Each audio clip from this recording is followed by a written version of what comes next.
No Man Knows My History by Fawn Brodie, originally published in 1945. Chapter 1. The Gods Are Among the People. An old New England gazetteer, singing the charms of Vermont's villages and the glories of her heroes, strikes a discordant note when it comes to Sharon. This is the birthplace of the infamous impostor, the Mormon prophet Joseph Smith, a dubious honor Sharon would relinquish willingly to another town. The shame that Sharon once felt has faded with time. The church that Joseph founded is eminently respectable, and the dreamy town in the White River Valley, where he was born, has long since abandoned hope of being noted for anything else. Nearby, on one of the lovely hills of which New England is fashioned, stands a shrine that draws Mormon pilgrims from afar and stops many a passerby. Far to the west lie the geographical areas with which Mormonism is generally identified, but one cannot understand the story of its founder without knowing something of Vermont at the turn of the 19th century. Joseph Smith was not a mutation spewed out of nature's plenty, without regard to ancestry or the provincial culture of his state. He was as much a product of New England as Jonathan Edwards. Much about him can be explained only by the sterile soil, the folk magic of the midwives and scryers, and the sober discipline of the schoolmasters. His ancestors had been in New England for more than a century. Robert Smith had come to Massachusetts in 1638, and John Mack in 1669.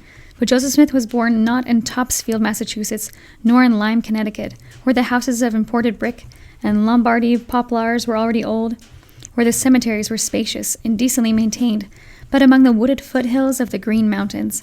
And the migration of his grandparents into Vermont is a story of disintegration, not only of a family, but of a whole culture. For the century and a half in which the descendants of Robert Smith lived in Topsfield, they were conservative, respectful, active in local politics, and moderately prosperous. Asaph Smith, grandfather of the prophet, was the first to respond to the restlessness that followed in the wake of the Revolution. The older social and moral traditions in Massachusetts were cracking as the ideas that had broken the colonies loose from England seeped into the church. Like many others at the time, Asaph was avowedly Christian but basically irreligious. As to religion, he wrote to his children, I would not wish to point any particular form to you. But first I would wish you to search the scriptures and to consult sound reason. Any honest calling will honor you if you honor that. It is better to be a rich cobbler than a poor merchant, a rich farmer than a poor preacher. In middle age, he left Massachusetts to clear a farm in the virgin forests of the Green Mountains.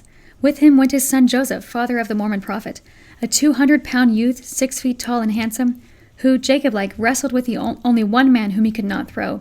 They chopped and burned, and like their migrant neighbors, counted the harvest before the stumps were rotting, and heaped scorn upon the low valleys of the South.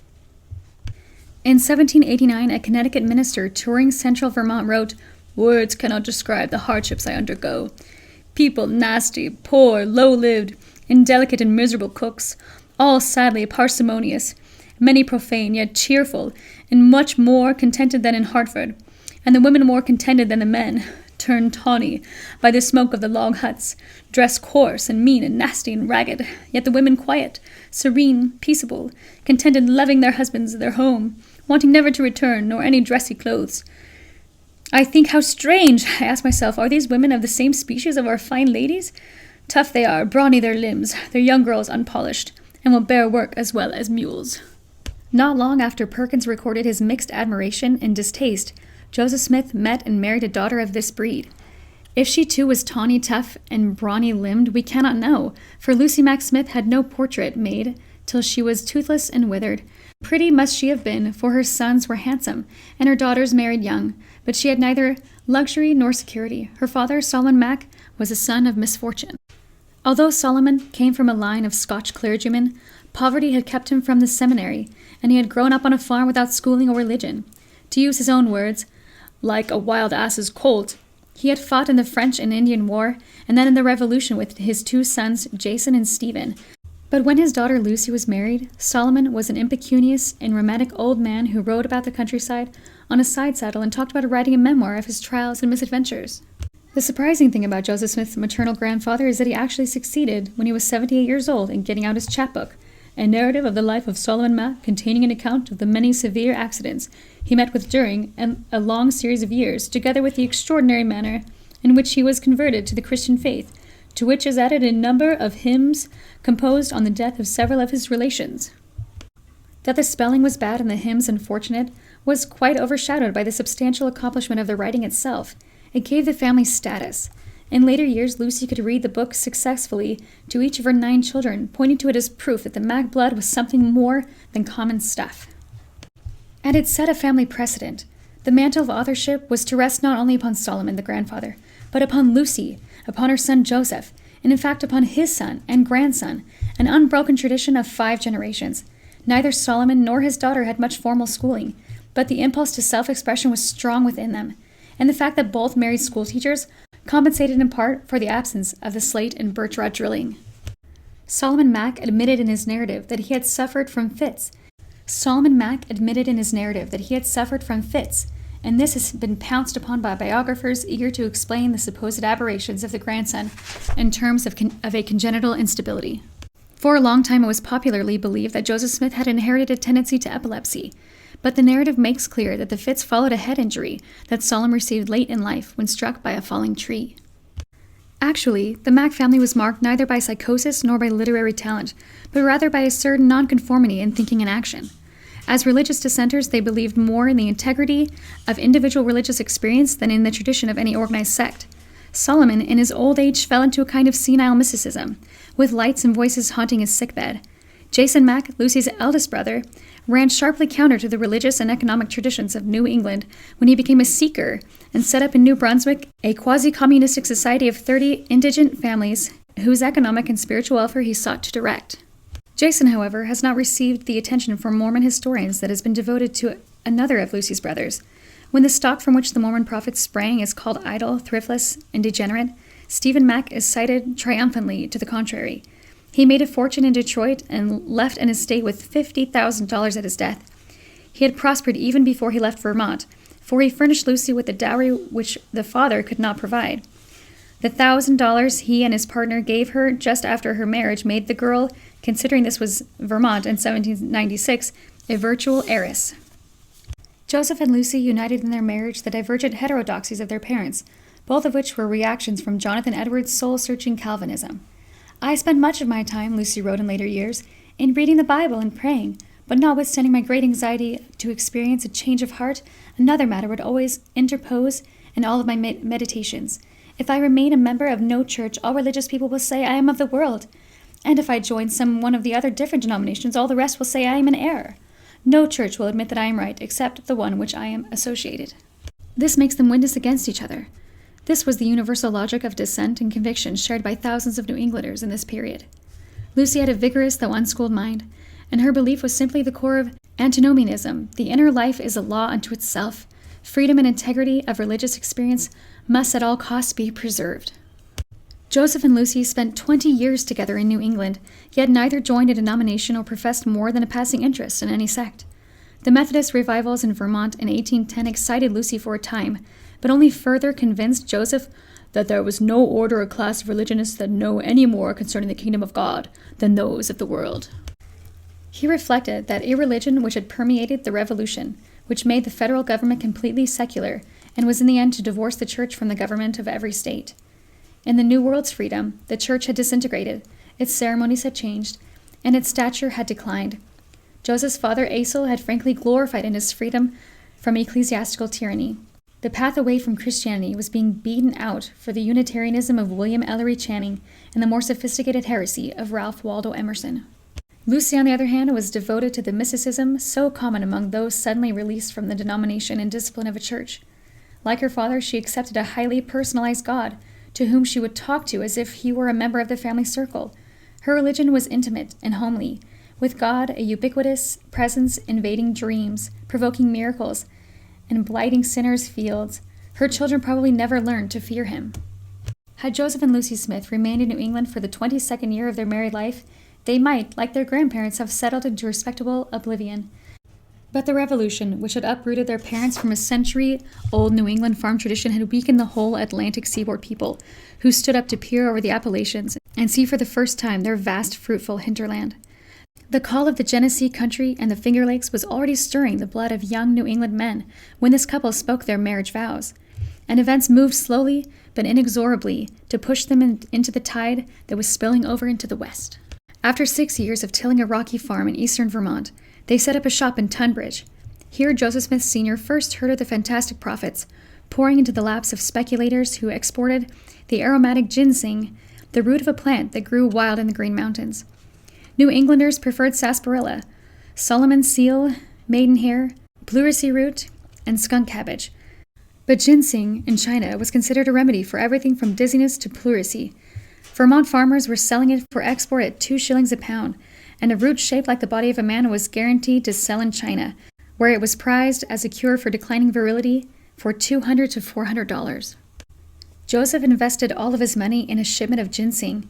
Lucy wrote that the agent entrusted with the cargo returned from China with a chest of money, but absconded to Canada, leaving them penniless.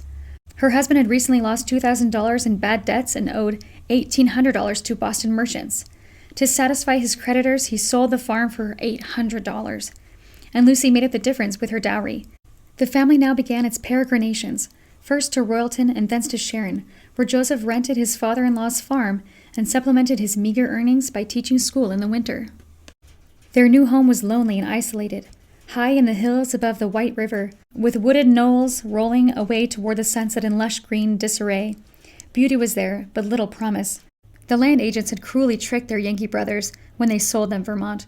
For when the hillsides were cleared of timber, the farmers discovered that all their toil had uncovered only barren soil and boulders. The Smiths, like their neighbors, wearily rolled the great rocks off the fields and piled them up into walls that ran like causeways up, down, and around the hills. Lucy, meanwhile, had borne 2 sons and a daughter, and on December 23, 1805, she gave birth to a 3rd son. No comet appeared in the sky at his coming. No alarum startled the countryside. He was accepted that cold winter night, probably with more resignation than delight, and was christened without undue ceremony Joseph Smith after his father. The child was born into an insecurity that in a lifetime of 38 years he was never to escape. By his 5th year, the family had moved 3 times, from Sharon back to Tunbridge, thence again to Royalton, and finally to Lebanon, across the border in New Hampshire. Depression hung over New England, for its commerce was ruined by Jefferson's embargo against England and France, and later by the War of 1812, and only a thriving smuggling business around Lake Champlain remained of the formerly lucrative trade with Canada. Counterfeits infested the area, duping the unwary and fleeing over the border at the first whisper of pursuit. On the 1st of April, 1807, Benaiah Woodward passed on to the elder Joseph Smith a false $10 bill, and a fortnight later, Abner Hayes paid him $37 in worthless paper. When Joseph launched a complaint to the Woodstock court on April 14th, Hayes skipped to Canada. But Woodward paid with 39 stripes and 2 years at hard labor for this and other misdeeds. Many years later, a relative of Woodward took a neat revenge by insinuating that Smith himself had been guilty of making bogus money, and his account was widely believed. When the family moved to Lebanon, New Hampshire, its fortunes brightened. Hiram, the 2nd son, was sent to Moore's Academy in Hanover, but he brought home from school a fever that was devastating the whole countryside in 1813. The popular remedy was a hot bath made of decoction of hemlock boughs, but since tubs big enough to hold a man were rare in every village, a coffin-like tub of pine boards was carried from house to house. Small wonder that Vermont had a death toll of 6,000. One by one, the children of Joseph and Lucy fell ill. The 8-year-old Joseph seemed to recover well enough, though slowly, until one day Lucy was terrified to discover huge infections breaking out upon his shoulder and leg. Herb poultices were unavailing as the usual prayers, and Lucy finally called in a physician. He bled the boy, plied him with purges, and probed his ugly sores. When the leg infection refused to heal, he talked of amputation, but Lucy fought against the saw and knife with a fury that annoyed but checked the barber surgeon. He had to content himself with chiseling out a piece of the bone below the child's knee. When the savage operation began, Joseph would not let himself be tied to the bed, nor could the father force whiskey between his lips to stifle the pain. He screamed to his mother to leave the room, lest she should suffer more than he, and Lucy later spread the story of his heroism down the valley. It may have been this suffering that endeared Joseph to his mother above her other children. Great things were expected of the child, whose mettle had been tested in so fearsome an ordeal. When the boy's convalescence seemed tardy, he was sent to an uncle in Salem, where he got the first tang of salt air in his nostrils. Salem he always remembered, and the port city lured him back under singular circumstances 25 years later. Now he made a quick recovery and returned to Lebanon with only a barely perceptible limp, which, however, stayed with him for life. Under the pressure of months of sickness, the family's hopes of prosperity collapsed. and the Smiths moved back across the Connecticut River into Vermont. For 3 years, they sowed seed in Norwich and hopefully waited for a harvest from a soil that had long since given up its best. The elder Smith listened ever more avidly to descriptions of the deep black loam and mild climate of Ohio. Finally, in 1816, the historic year without a summer, he was rooted out. Snow fell in June, leaves froze on the trees, and the farmers had to replant. Then came in July what Lucy called an untimely frost, and their crops were again wiped out. Disheartened farmers packed their wagons and moved along the muddy roads to the west. Immigration in this year, called in Vermont folklore 1800 and frozen to death, reached its peak for all time. In the train went Joseph Smith, leaving Lucy and 8 children, the youngest only a few months old. Weeks later, when his letter came bidding them pack the buckboard and follow him west, it was not from Ohio, where most Vermonters expected to find the promised land, but from Palmyra in western New York, 2/3 the distance from Albany to the Great Falls of the Niagara. Young Joseph at 10 was old enough to know that this was not a move to another village over the hills, but a tearing up at the roots. Few men who had left Vermont for the west ever came back. Crossing the mountains had the same exciting and frightening finality as crossing the sea on an immigrant ship. Joseph watched his mother fill the wagon and heard her argue with the creditors over the value of their meager household goods and farm. The land sharks knew the worth of a note from a man gone into the sunset, and they hounded Lucy for debts till she was frantic lest she have too little left for food. Alvin was 18 and Hiram 16, but even they were no match for the men who snooped about the Norwich home, offering pittances for the things they prized. The boys stood by in outraged helplessness, miserable and dumb, and ever more eager to see the good new land beyond the mountains, where you could dig a 6-foot grave and not chip your shovel on a single stone.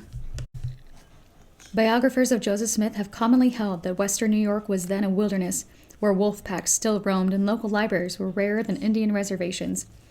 But when the buckboard came to a stop in Palmyra, the weary brood looked out upon the town of almost 4,000 citizens, twice the size of the village they had left. Canandaigua, 12 miles south, was even bigger, and boasted a 20-year-old academy, 2 respectable private female seminaries, 5 common schools, 3 libraries, 39 stores, 76 shops, 3 churches and paved sidewalks, and Manchester Village, on whose borders the Smiths eventually settled, had not only a school and a town library of 600 volumes, but a woolen mill, a flour mill, a paper mill, and a blast furnace. Palmyra was booming in 1817, as never before or since.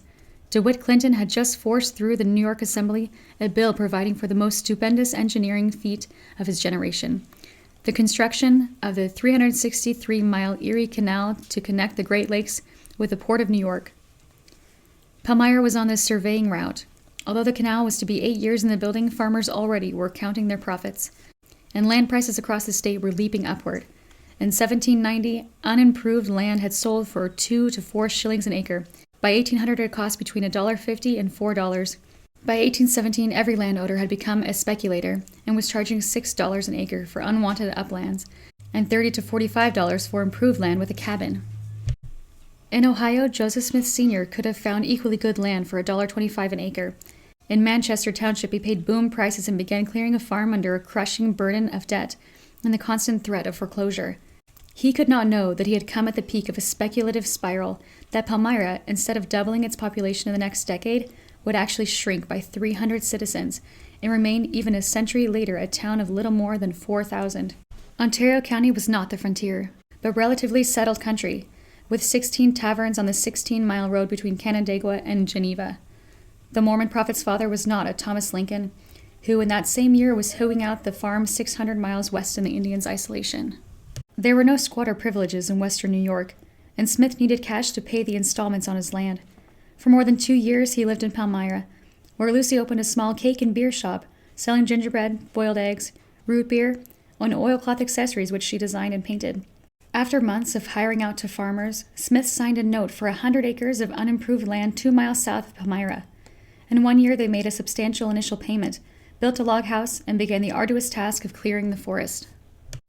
Like their neighbors, the Smiths tapped their sugar maples and boiled down the sap for syrup and sugar. They made 7,000 pounds in one season and won the $50 bounty for top production in the county. But for all their toil, the making of a profitable farm was a slow and an uncertain process. It took 3 men and a yoke of oxen and 5 weeks to clear and sow a 10-acre field. When the wheat turned yellow between the stumps, the farmers dreamed of reaping 40 bushels an acre. But the crude threshing devices of flail or the bare hoofs of cattle wasted the kernels, and when the winnowing was done, there was no buyer for the product. In 1818, wheat brought only 25 cents a bushel in barter value, for in that decade it was seldom a cash crop unless one paid the prohibitive cost of overland transport to Albany.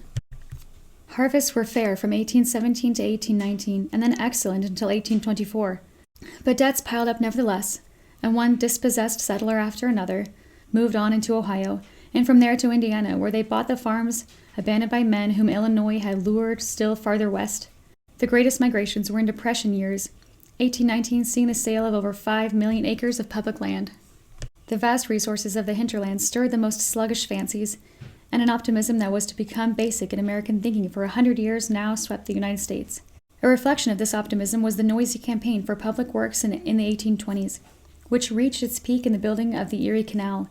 When the last load of dirt was hauled away and the last aqueduct finished in 1825, DeWitt Clinton filled a bucket with salt water from the Atlantic Ocean and sailed in state, to the sound of guns by day and the light of bonfires by night, to pour it into the fresh waters of Lake Erie.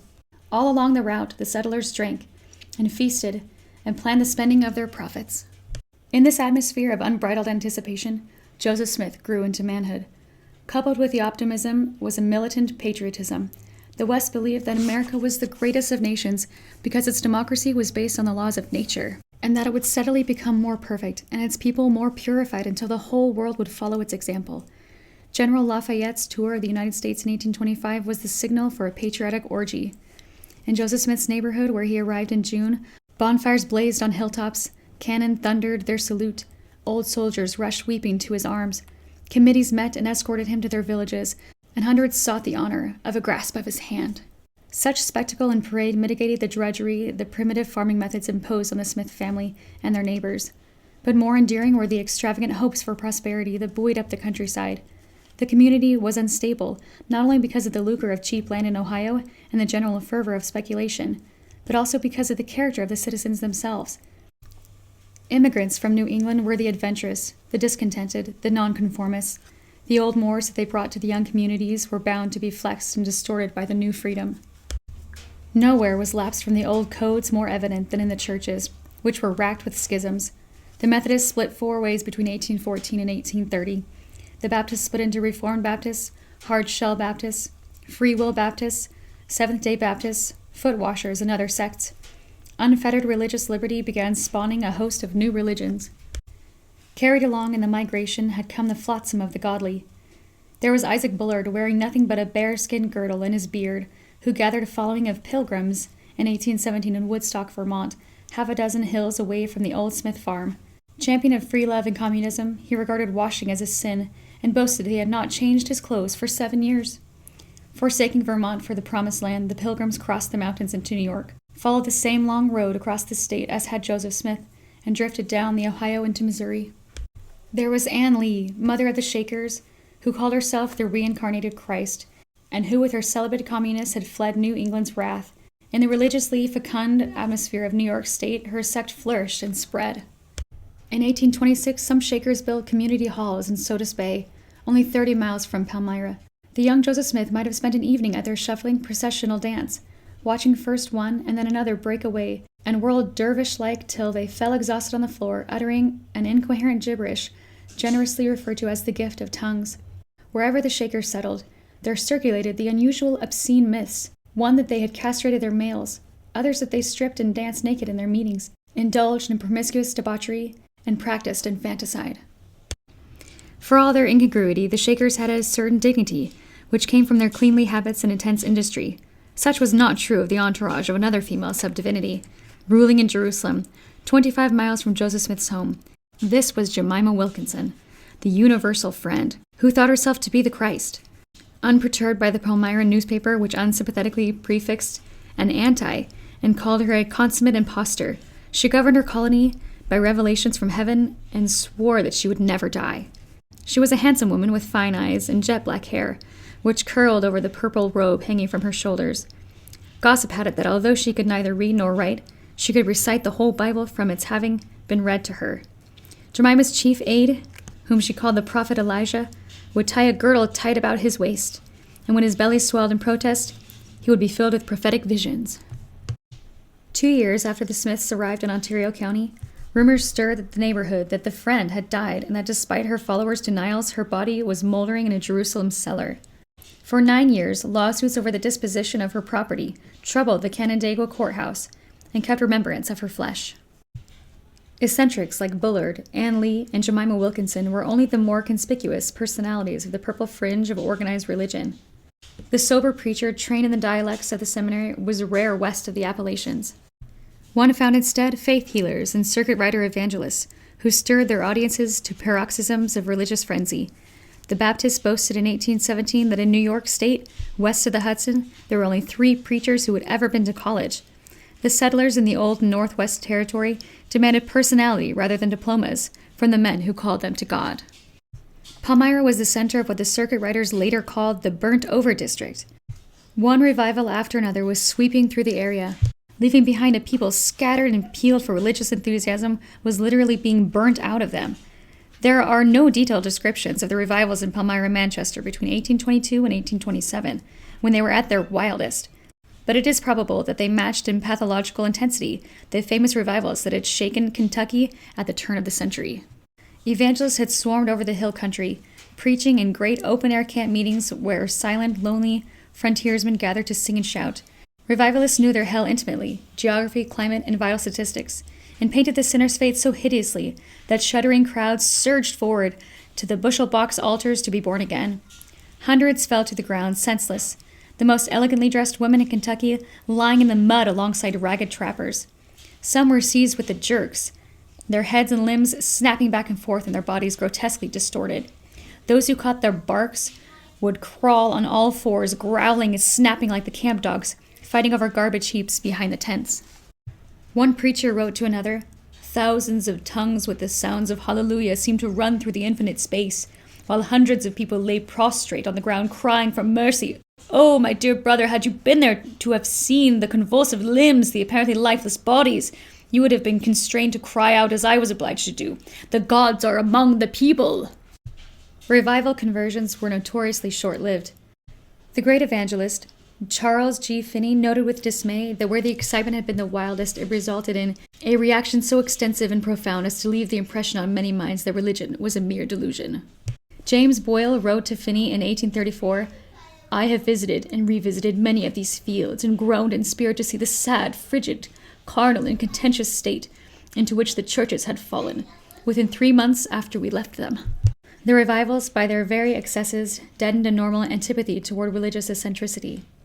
And these Pentecostal years, which coincided with Joseph Smith's adolescence and early manhood, were the most fertile in America's history for the sprouting of prophets. In the same decade that young Joseph announced his mission, William Miller proclaimed that Jesus would visit the earth in March 1843. And usher in a millennium, thousands flocked to his ranks, auctioned off their property, and bought ascension robes. John Humphrey Noyes was converted to the theory that the millennium had already begun, and laid plans for a community based on Bible communism, free love, and scientific propagation. Matthias strode about New York City brandishing a sword and a 7-foot ruler, shouting that he had come to redeem the world. And down in the south of Ohio, Dilks, the leatherwood god, proclaimed his divinity to a groveling congregation with shouts and snorts that shook the roof of his tabernacle. Of these and other prophets, only one was destined for real glory. Jemima Wilkinson was forgotten with the division of her property. The Noyes Oneida community degenerated from a social and religious experiment into a business enterprise, and Dilks was ridden out of the Leatherwood country astride a rail. William Miller, although his Adventists are still aggressively minority sect, never regained face after 1845, when after 2 recalculations, Jesus still failed to come. But Joseph Smith, a century after his death, had 1 million followers who held his name sacred and his mission divine.